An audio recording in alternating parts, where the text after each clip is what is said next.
Hello दोस्तों, नमस्कार। स्वागत है आपका सक्सेस इन हिंदी एकेडमी। देखिए दोस्तों, आज हम पढ़ रहे हैं मॉडल टेस्ट पेपर 5वां। इससे पहले मैंने 4 मॉडल टेस्ट पेपर डाल दिए हैं। एसटेट, टीजीटी, पीजीटी की प्रीवियस ईयर भी डाल दिए हैं। जिसने नहीं देखे वो देख सकते हैं। और एनसीईआरटी की क्लास भी हमारी निरंतर चली हुई है और ये संपूर्ण मटेरियल आपको बिल्कुल निःशुल्क मिल रहा है।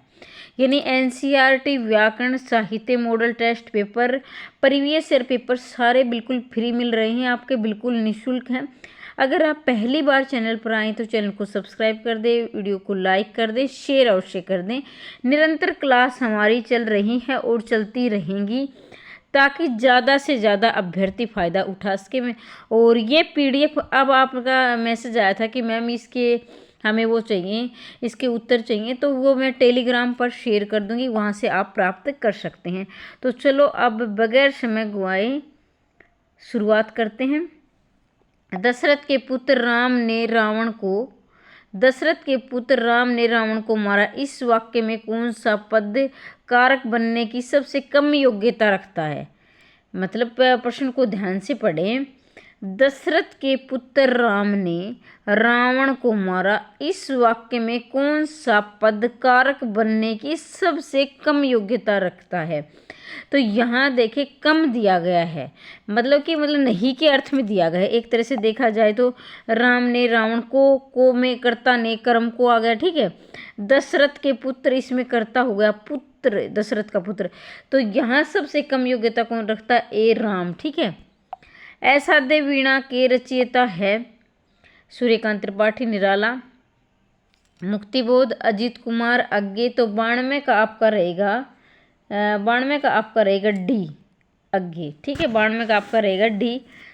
अब आगे बढ़ते हैं। इनमें से आँख का पर्यायवाची कौन सा है? सहकार है, कुटज है, पिक है, दृग है। तो 93 का आपका रहेगा डी। आँख का पर्यायवाची क्या है? दृग। देखो यहाँ री की मात्रा है, ध्यान देखिए, दृग है ये, न कि ऐसे लिख दो आप, ये र होता है दृग, ठीक है। ये आँख का पर्यायवाची है। और ये अगर आपसे पूछा जाए कि ये कौन सा शब्द है, ये तत्सम शब्द है। किसी भी शब्द में अगर री की मात्रा आ जाती है, री की मात्रा, तो 100% क्या होता है? तत्सम शब्द ही होता है। इसके साथ मैं आपको और भी प्रश्न क्लियर करवाती हुई चलूँगी। ध्यान से सुने, ध्यान से देखें, और क्या पता कि आपको ये नियम आपकी परीक्षा में बहुत बहुत काम आने वाले हैं।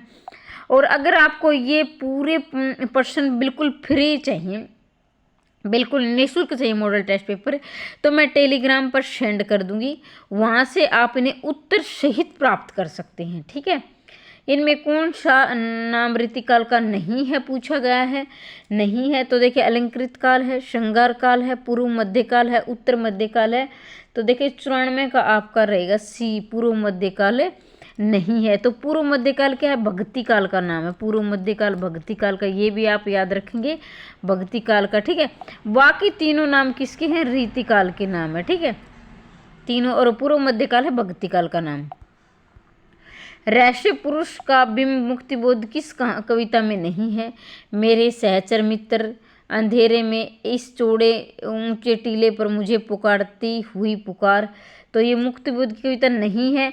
मैं हर बार बोलती हूँ, ध्यान से सुने, कि सबसे पहले आपने ये देखना कि प्रश्न में पूछा क्या गया है, नहीं है, और फिर उसे अंडरलाइन करने। बहुत सारे अभ्यर्थी है और नहीं में कन्फ्यूज हो जाते हैं। तो देखिए 95 का आपका रहेगा बी, अंधेरे में। तो ठीक है, ये रहस्य पुरुष बिंब कविता के किस कविता में नहीं है? तो ध्यान से प्रश्न को समझें, एक बार फिर से देखेंगे। रहस्य पुरुष का बिंब मुक्तिबोध की किस कविता में नहीं है? रहस्य पुरुष का बिंब होता है, मतलब कि बिंब होता है, जैसे कुछ भी आपने मान लीजिए, मैं मान लो चिड़िया एक कतार में जा रही, कल हमने पढ़ा था कि बुगलों के एक पंक्तिबद्ध होकर जा रहे हैं, तो आपके सामने बुगलों के चित्र ऐसे घूमते रहते हैं। यानी कहने का मतलब, जब कोई शब्द आपसे बोला जाए तो पूरा आपके आंखों के सामने चित्र आ जाए, तो बिंब एक तरह से चित्र बन जाता है हमारे दिमाग में, हमारी आंखों के सामने, ठीक है। राष्ट्रीय गीत में भला कौन वह भारत भाग्य विधाता। पठा सुथना पहने जिसका गुण हर चरना गाता। ये पंक्तियाँ बहुत महत्वपूर्ण है, बार बार परीक्षा में आई हैं। तो देखिए इसके रचनाकार कौन है? रघुवीर साय हैं, नागार्जुन है, केदारनाथ सिंह है, दिनकर हैं, तो इसका रहेगा आपका ए रहेगा रघुवीर शाह है। तो एक बार फिर से देख लेना, राष्ट्रगीत में भला कौन ये भारत भाग्य विधाता, फटा सुतना पहन कौन रचनाता, रघुवीर शाह है। निम्नलिखित में से कौन श्री कृष्ण भक्ति का समुदाय नहीं है, संप्रदाय नहीं है। तो निम्नलिखित में से कौन श्री कृष्ण भक्ति का संप्रदाय नहीं है पूछा गया है। श्री वल्लभ संप्रदाय, हरिदासी संप्रदाय, तत्सुकी संप्रदाय, गौड़ी संप्रदाय। 97 का आपका रहेगा सी, तत्सुकी संप्रदाय नहीं है। बाकी तीनों क्या है, श्री कृष्ण संप्रदाय से मिले हुए हैं, यानी संबंध रखते हैं। श्री वल्लभ, हरिदासी, गौड़ी संप्रदाय ये क्या है, श्री कृष्ण संप्रदाय से मिल रहे हैं, यानी इनसे जुड़े हुए हैं।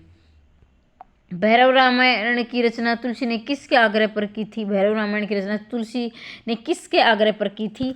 तो यहाँ आप देखेंगे 98 का रहेगा बी, रहीम के आग्रह पर उन्होंने भैरव रामायण की रचना की थी। किसने की थी, तुलसीदास ने की थी। किसके आग्रह पर, रहीम के आग्रह पर। देखो बहुत महत्वपूर्ण प्रश्न है, या तो वो प्रश्न है ये बार बार परीक्षा में पूछे गए हैं या फिर आने की संभावना है। अगर आपने ये प्रश्न ध्यान से देखे, ध्यान से सुने, तो मैं कहती हूँ कि आपको चाहे वो किसी भी राज्य की परीक्षा हो, KVS, DSSB, NVS, ये बार बार पूछे गए साहित्य के प्रश्न हैं। इनको आप ध्यान से करेंगे, आपको कम से कम 50% प्रश्न यहीं से देखने को मिलेगा। अगर आप ये मैं करवा रही हूँ सारे के सारे कर लोगे तो अब आपकी मर्जी है, आप कितना विश्वास करते कितना। लेकिन जो पढ़ने वाले अभ्यर्थी हैं वो अनुमान लगा ही लेते हैं कि ये प्रश्न कितने महत्वपूर्ण है, क्योंकि पढ़ने वालों को अंदाजा हो जाता है कि प्रश्न पढ़कर कि प्रश्न में कितना दम है।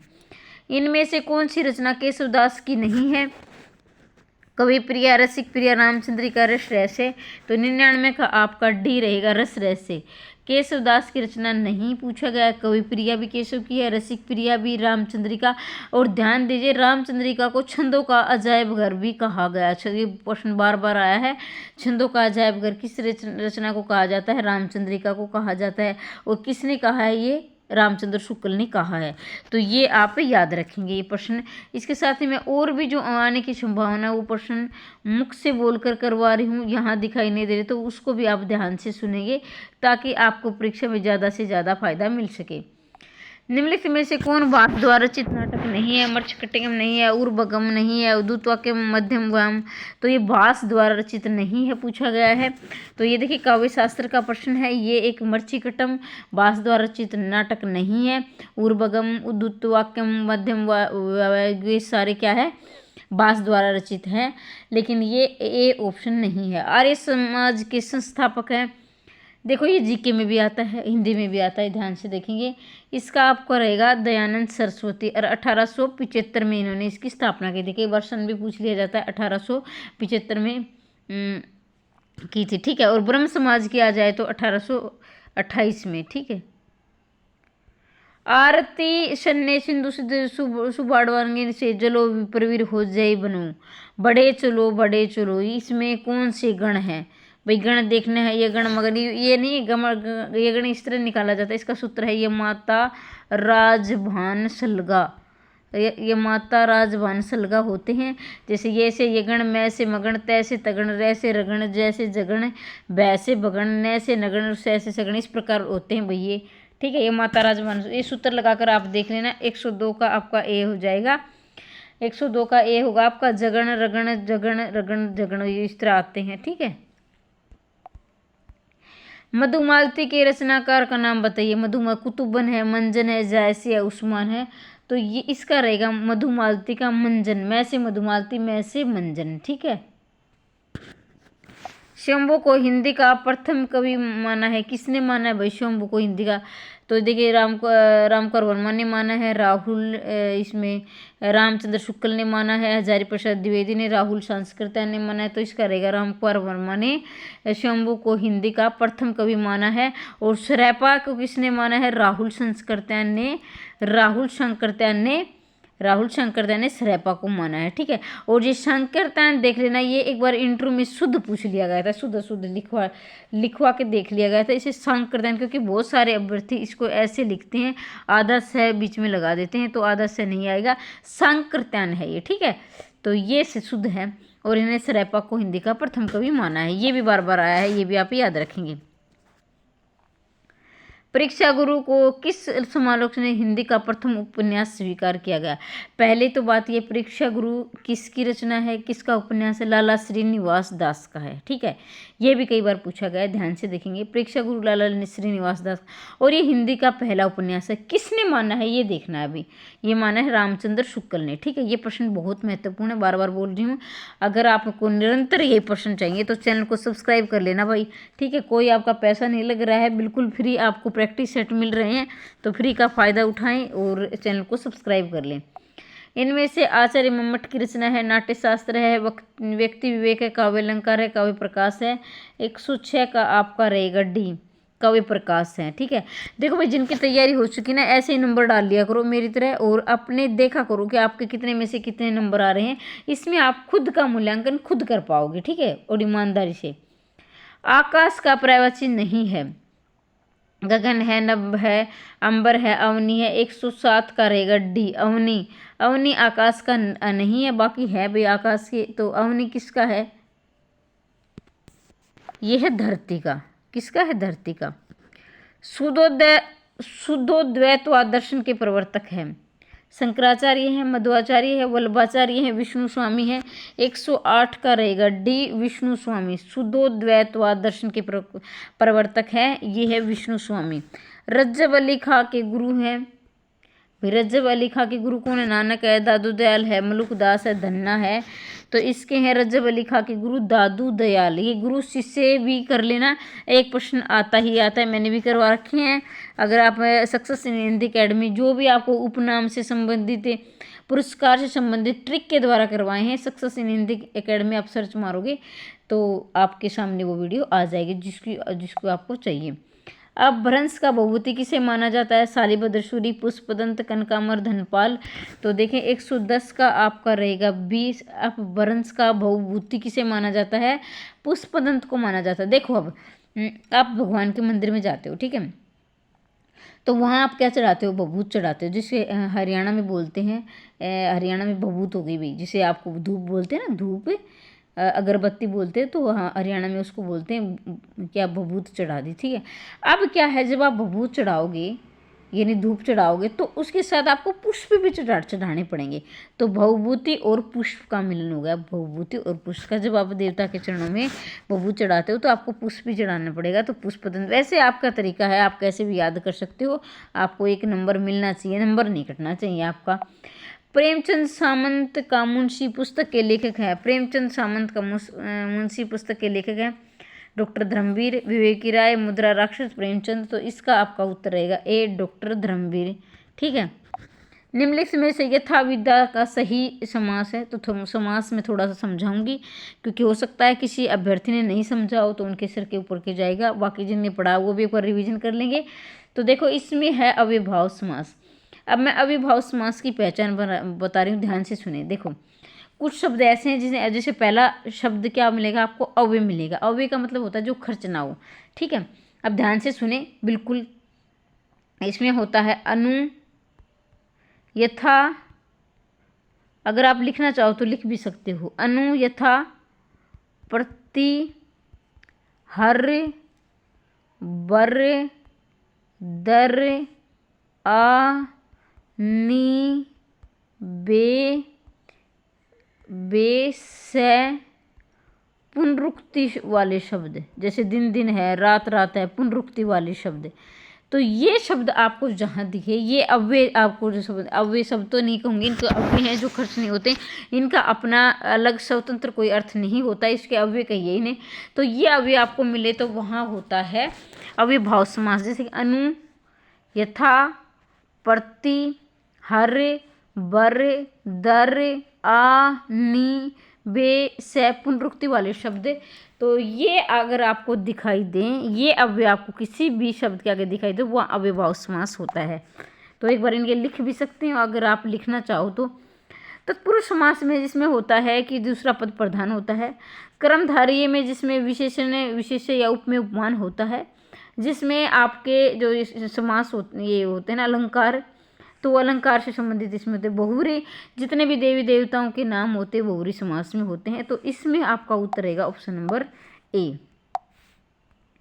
वेदयन वनवास के लेखक हैं मैथिलीशरण गुप्त, अयोध्या सिंह उपाध्याय, हरिओदय गया प्रसाद शुक्ल से नहीं है, रामनरेश त्रिपाठी। बहुत महत्वपूर्ण प्रश्न है, अयोध्या सिंह उपाध्याय।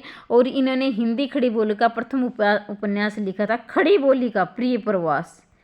और ये हिंदी खड़ी बोली के प्रथम महाकवि भी माने गए हैं अयोध्या सिंह उपाध्याय। हरिओदय प्रिय प्रवास इनका खड़ी बोली का प्रथम महाकाव्य है। खड़ी बोली का याद रखेंगे, बार बार आता है परीक्षा में।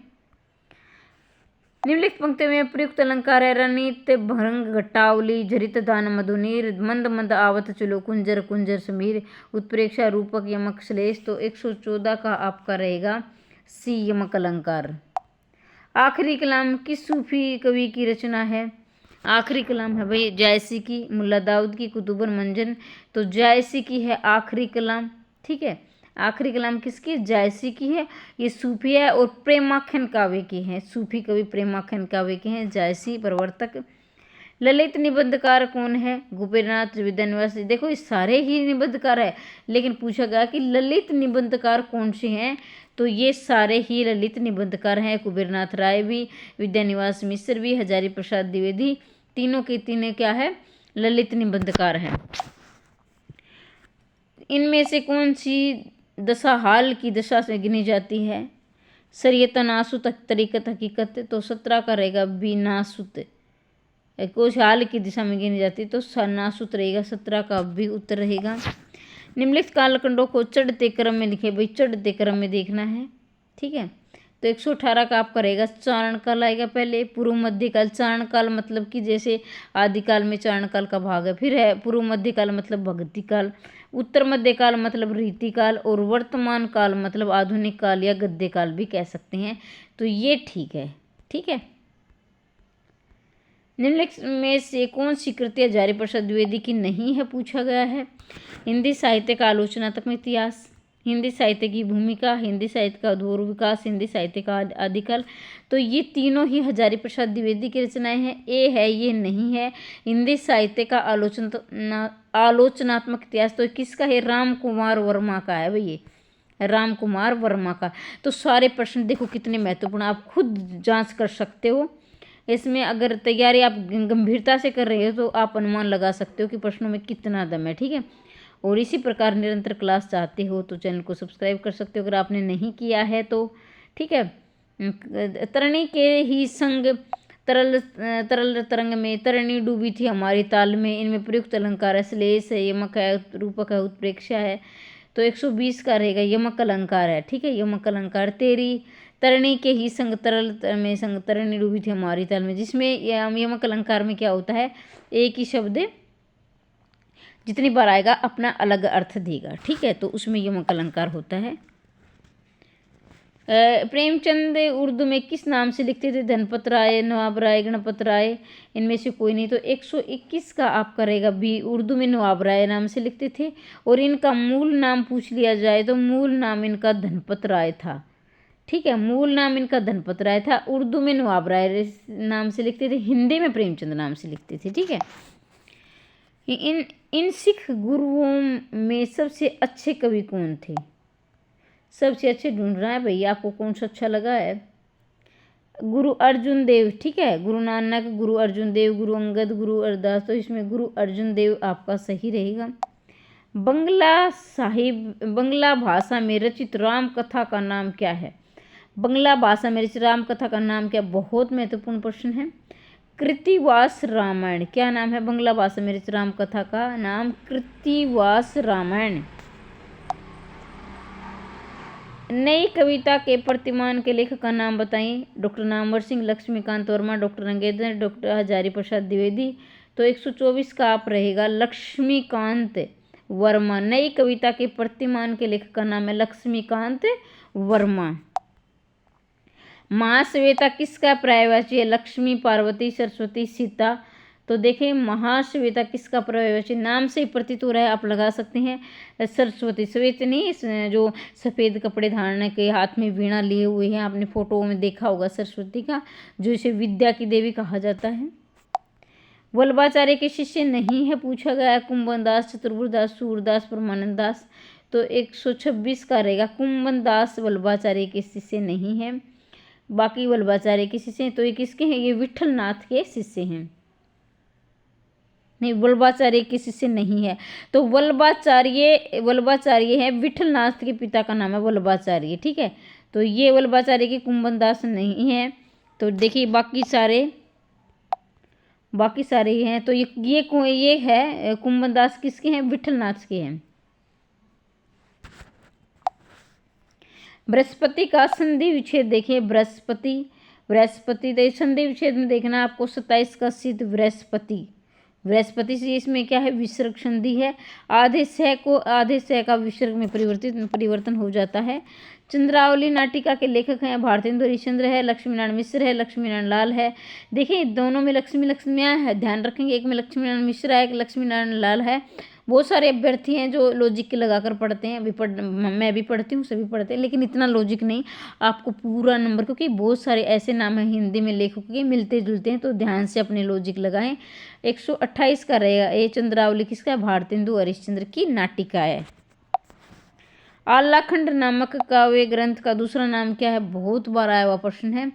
खुमान रासो, विजयपाल रासो, हमीर रासो, परमाल रासो। तो इसका है खुमान रासो। कौन सा है, नहीं, परमाल रासो भी खुमान, परमाल रासो जो आल्लाखंड है। और ये आल्ला, इसे गीत भी कहा जाता है जो राजस्थान में गाया जाता है, आल्ला गीत, आल्ले से आल्लाखंड किसका नाम है, परमाल रासो का।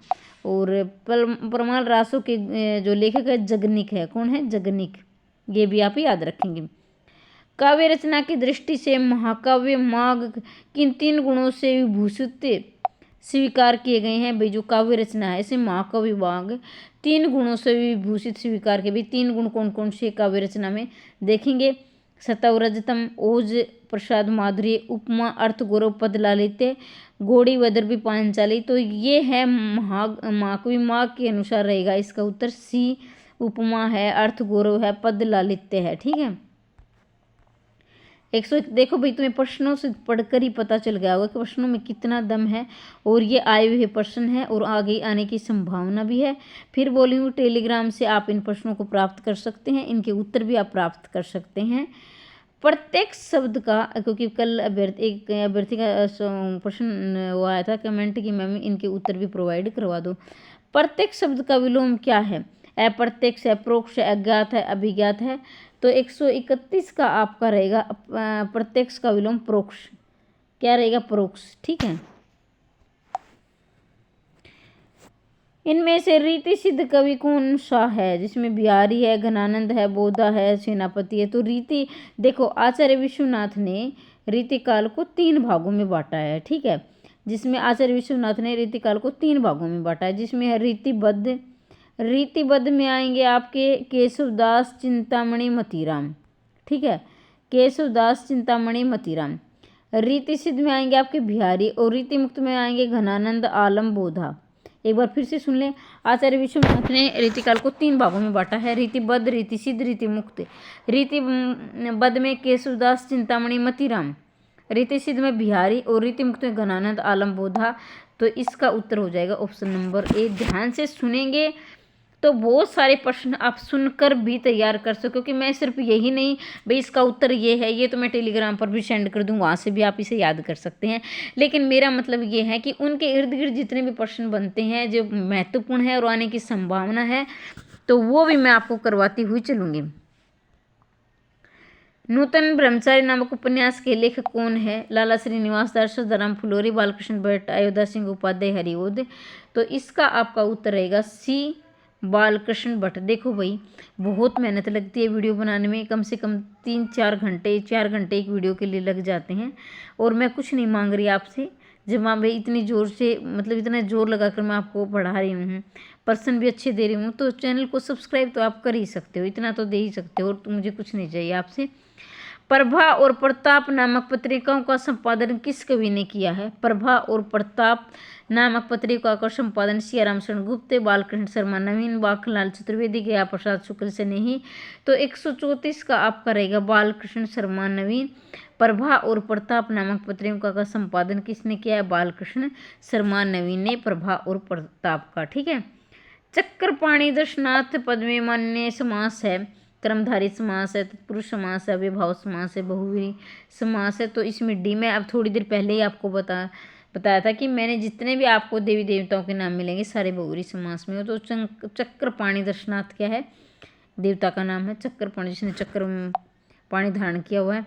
वर्ग वैश्य, वर्ग वैषम्य एवं वर्ग चेतना प्रेमचंद किस उपन्यास का मूल आधार है। मतलब कि जो आप बोलते हैं ना वर्ग जो बटा हुआ है जाति के, जाति के नाम पर जो वर्ग बांटेंगे भाई ये क्या है, ब्राह्मण है, शूद्र है, वैसे इस प्रकार वर्ग वैषम्य है। गबन है, गोदा, निर्मला, प्रेमाश्रम। तो पहली बात तो ये चारों ही उपन्यास किसके हैं, प्रेमचंद के, तो याद रखना है। 136 का रहेगा बी गोदान, ठीक है गोदान। और ये गोदान की रचना हुई थी 1936 में। ये इनका अंतिम उपन्यास था, इसके बाद प्रेमचंद की मृत्यु हो जाती है। एक इनका अधूरा उपन्यास है मंगलसूत्र, जो इनके पुत्र अमृत राय ने इसे पूरा किया था, वो भी आप याद रखेंगे। सिंधु सेज पर धरा अवधु अब तनिक संकुचित बैठी सी, इस अवतरण में कौन सी शब्द शक्ति है, अभिधा, व्यंजना, लक्षणा और तात्पर्य। तो ये क्या है, तीनों शब्द शक्तियों के उदाहरण हैं, ठीक है। 3 प्रकार की शब्द शक्तियाँ हैं, जिसमें आपको उतरेगा व्यंजना शब्द शक्ति है इसमें, ठीक है। ज्ञान मार्गी शाखा के कवियों को किस नाम से पुकारा जाता है, विज्ञान मार्गी, सिद्ध कवि, नाथपंथी, भगत कवि, संत कवि, ठीक है। तो 138 का आपका रहेगा उत्तर डी संत कवि। और इस ज्ञान मार्गी शाखा या संत कवि शाखा के प्रवर्तक थे कबीरदास थे, ठीक है। कबीरदास याद रखेंगे, वो कबीरदास थे। यण संधि का शब्द किस संधि में विशेष है, भाई यण संधि का संबंध किस संधि विशेष से है, तो यण संधि का भाई व्यंजन संधि से, विसर्ग से, स्वर संधि, दीर्घ संधि। तो आप सभी जानते हैं, बिल्कुल आसान प्रश्न है। स्वर संधि, इसके 5 भाग हैं स्वर संधि के, जिसमें आपका है पहला भाग है दीर्घ संधि, दीर्घ संधि, दूसरा है गुण संधि, तीसरा है यण संधि और चौथा है, नहीं सीरियल बता दे, पहला है दीर्घ संधि, दूसरा है गुण संधि और तीसरा है वृद्धि संधि और चौथा है यण संधि और 5वां है अयादि संधि। तो ये इनके 5 भाग हैं स्वर संधि के। बार ध्यान से फिर से सुने, दीर्घ संधि, गुण संधि, वृद्धि संधि, यण संधि, अयादि संधि। तो ये यण संधि किस में आएगा, स्वर संधि में आएगा, ठीक है। स्वर संधि का ये भाग है। मालविकाग्निमित्रम के रचयिता हैं, तो ये सारे प्रश्न काव्य शास्त्र के हैं, भास, भारवी, भभूति, कालिदास। तो ये आपका इसका उत्तरेगा डी, इसका आएगा कालिदास। सूरदास का जन्म कब माना गया है, भाई सूरदास का जन्म देखेंगे 1378, 1478, 1578, 1678। तो 141 का आपका रहेगा 1478 में इनका जन्म हुआ था, ठीक है। निम्नलिखित में से भाषा की प्रमुख प्रकृति कौन सी है, प्रकृति देखना है भाई, सरलता से जटिलता की ओर, और सरलता से क्लिष्टता की ओर, जटिलता से सरलता की ओर, भावों से विचार की ओर, विचारों से भाव की ओर। तो 142 का देखें बी। अब आपके मन में पक्का सवाल होगा कि मैम, जब बहुत सारे अभ्यर्थी, मैंने एक प्रश्न पहले करवाया था, उन्होंने किया था कि मैम सरल कोई भी चीज़ हम जो सरल होती है पहले उसको सीखते हैं फिर मुश्किल को सीखते हैं। बिल्कुल, जब आप मैथ में सवाल करते हो यानी सम निकालते हो तो सबसे पहले आप जो ईजी लगते हैं आप उनको निकालोगे, फिर आप टफ की तरफ, मुश्किल की तरफ जाओगे। लेकिन जब आप भाषा सीख रहे होते हो तब ध्यान से सुनो, जब आप कोई भी भाषा से, मान लीजिए आपको अंग्रेजी कम आती है, तो आप अंग्रेजी आपको बिल्कुल जब पहली बार सीख रहे हो बड़ी मुश्किल लगेगी, या आप उसके नाउन, प्रोनाउन, टेंस ये चीज़ सीखोगे और वर्ब, एडवर्ब, तो आपको सब कुछ आपके लिए बहुत मुश्किल है, आपको मुश्किल लगेगा। लेकिन जैसे जैसे आप सीखते जाओगे तो आपको वो भाषा आसान लगने लगेगी। तो पहले तो आपको मुश्किल लगेगी, जो शुरू में सीखोगे तो ये होगा जटिलता और फिर सरल लगने लगेगी। तो फिर ये होगा कि जटिलता से सरलता की ओर आपको जाओगे, पहले मुश्किल लगेगी फिर सरल लगेगी, ठीक है। तो उम्मीद करती हूँ कि समझ में आया होगा। आगे बढ़ते हैं। कीचड़ उछालना मुहावरे का सही अर्थ है, मैल फेंकना, दूसरे के कपड़े गंदे करना, बदनाम करना, दलदल में फंसना। 143 का रहेगा सी, बदनाम करना। देखो ये तो सबको आता होगा, बिल्कुल आसान। लेकिन मैं एक आपको ट्रिक बताती हूँ कि जब भी आप मुहावरा करें, ठीक है, ये अलंकार और मुहावरे के लिए बताती हूँ। तो जो उनका सामान्य अर्थ होता है वो बिल्कुल उससे अलग होता है मुहावरे में खासकर। जैसे देखो, कीचड़ उछालना वैसे तो गंदा करना ही होता है भाई, क्योंकि किसी की कीचड़ होगा तो आप कीचड़ उछाल भाई, कपड़े गंदे करोगे या मैल फेंक रहे हो तो इसमें ये अर्थ इसका नहीं आएगा। इससे बिल्कुल अर्थ होगा। अगर आपको नहीं आ रहा हो ना, कोई मुहावरा नहीं आ रहा हो, ऐसा आ जाता जो आपने नहीं पढ़ा हो, तो आप उसका बिल्कुल अर्थ, आप जो अर्थ निकल रहा हो वो नहीं करेंगे, उसका बिल्कुल अलग अर्थ करेंगे। तो समझ में आया होगा कि कर्तव्य मूढ़ शब्द का सही अर्थ है, देखिए, जिसे अपने कर्तव्य का बोध न हो, जिसे ये न सूझे कि पड़े कि अब क्या करना चाहिए, जो कर्तव्य के प्रति सचेत हो, जो कर्तव्य से विमुक्त हो। तो इसका उत्तर रहेगा जिसे अपने कर्तव्य का बोध न हो, कि कर्तव्य मूढ़ जो से अपने कर्तव्य का बोध न हो। तो ये इसका सही रहेगा। प्रभुता संपन्न शासक के एक गरीब शिल्पी के मध्य इस कथा को किस नाटक की विषय वस्तु बनाया गया है। कोणार्क शारदीय शिल्पी आदमी का जहर। प्रभुता संपन्न शासक वर्ग एवं गरीब शिल्पी के मध्य संघर्ष को किस नाटक में विशेष वस्तु बनाया। मतलब कि जो प्रभुता यानी जो शासक है जिसके पास सब कुछ है, एक गरीब है, उसके मध्य इसमें संघर्ष में दिखाया गया है इस नाटक में। लेकिन वो नाटक है कौन सा ये बताना है। तो वो कोणार्क नाटक है। क्या नाम है उसका? कोणार्क नाटक है। ठीक है, जिसमें शासक और गरीब लोगों के बीच में मध्य दिखाया, मतलब मध्य संघर्ष दिखाया गया है। ये आपको मिलान करने हैं। मिलान वाले प्रश्न बहुत अच्छे होते हैं, क्योंकि एक प्रश्न में आपके 4 प्रश्न तैयार हो जाते हैं, और एक भी आता है तो आप ठीक तक पहुंच जाते हैं। तो 146 का आपका रहेगा, ए का 2 रहेगा कालिदास मेघदूत की है। बी का रहेगा आपका ए भास सौपनवास वदतम। मम्मट रहेगी 4 काव्य प्रकाश मम्मट। और फिर आपका डी का रहेगा 3 साहित्य दर्पण। तो एक बार फिर से देख लेना। इसका रहेगा आपका कालिदास का मेघदूतम, भास का सौपनवास वदतम, मम्मट का काव्य प्रकाश, विश्वनाथ का साहित्य दर्पण। इस प्रकार इसका ए उत्तर हो जाएगा। उत्तर रामचरित के तृतीय अंक का संबंध किससे है? तो देखिए वाल्मीकि, तो पहले आप वाल्मीकि के शुद्ध देख लेना। वाल्मीकि बार बार पूछा जाता है। वाल्मीकि का आश्रम अयोध्या से सरयू का तट से पंचवटी। तो इसका रहेगा पंचवटी। ठीक है, पंचवटी से। भाई आपको प्रश्न कैसे लगे कमेंट बॉक्स में अवश्य बताएं। हो सकता है कि आपको पसंद नहीं आ रहे और मैं पूरा जान और जोर लगाकर आपको पढ़ा रही हूँ, तो मेरी ये जो ऊर्जा है व्यर्थ में खराब जा रही है, आपको पसंद ही नहीं आ रही, लेकिन आप बताते नहीं हो। देख लेते हो क्लास, बताया करो अपना जो आपका जो मुझे फीडबैक कैसा मिले भी, पॉजिटिव सकारात्मक या नकारात्मक, हर एक प्राणी को होता है कि हम जो मेहनत कर रहे हैं क्या वो सफल हो रही है, क्या आपको कोई फ़ायदा ही नहीं होगा।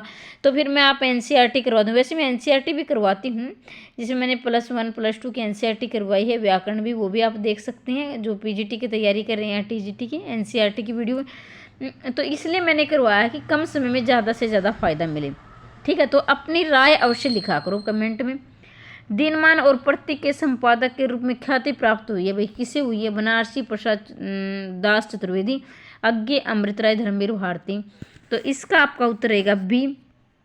दिनमान और प्रतीक के संपादक कौन है? अज्ञे हैं। देखो भाई मैं बहुत स्पीड से करवाती हूँ अपनी तरह से, लेकिन फिर भी आपके इसमें एक फीचर होता है, ऑप्शन होता है, जिसमें आप अपने अकॉर्डिंग तेज स्पीड से भी आवाज़ कर सकते हो, धीरे से भी कर सकते हो। ठीक है, किसी को अगर परेशानी आ रही हो तो। वैसे मैं अपनी तरफ से स्पीड से करवा रही हूँ। आचार्य शंकुक द्वारा रस निष्पत्ति की व्याख्या का स्वरूप है अभिव्यक्तिवाद, अनुभूतिवाद, उत्पत्तिवाद। 149 का रहेगा आपका बी, अनुभूतिवाद। ठीक है, आचार्य शंकुक अनुभूति या अनुमतिवाद भी मिल सकता है, इसका अनुमतिवाद भी मिल सकता है। कहीं आप कहोगे मैडम ने गलत करवा दिया, अनुमतिवाद भी हो सकता है या अनुभूतिवाद भी हो सकता है। तो दोनों ऑप्शन एक ही मतलब है ना, अनुभूति या अनुमति। ठीक है, अनुमति होगा ये मेरे ख्याल से, तो अनुभूति दिया, अनुमतिवाद है शंकुक का। चिंतामणि किस निबंधकार का महत्वपूर्ण निबंधकार संग्रह है? तो ये है आपका आचार्य रामचंद्र शुक्ल, बालकृष्ण भट्ट, गुलाब राय, महादेव वर्मा। तो इसका रहेगा आचार्य रामचंद्र शुक्ल। चिंतामणि किस निबंध का महत्वपूर्ण निबंध संग्रह है? तो ये निबंध संग्रह है किसका है? रामचंद्र शुक्ल का है। ठीक है। तो भाई ये अगर आपको देखो ये इसके उत्तर भी ये हैं, ये टेलीग्राम से आप प्राप्त कर सकते हो, अपना रिवीजन कर सकते हो। निरंतर क्लास चाहते हो तो चैनल को सब्सक्राइब कर ले, निःशुल्क मिल रहा है सब कुछ आपको, एनसीईआरटी, व्याकरण, साहित्य, model test paper, previous year, और इतना निःशुल्क मिलने के बाद पता नहीं आपको क्या है, चैनल को सब्सक्राइब करने में क्यों कंजूसी करते हो। और बेल आइकन को दबा देना भाई, और अपने शेयर कर दिया करो अपने दोस्तों को, शेयर बहुत कम करते हो आप।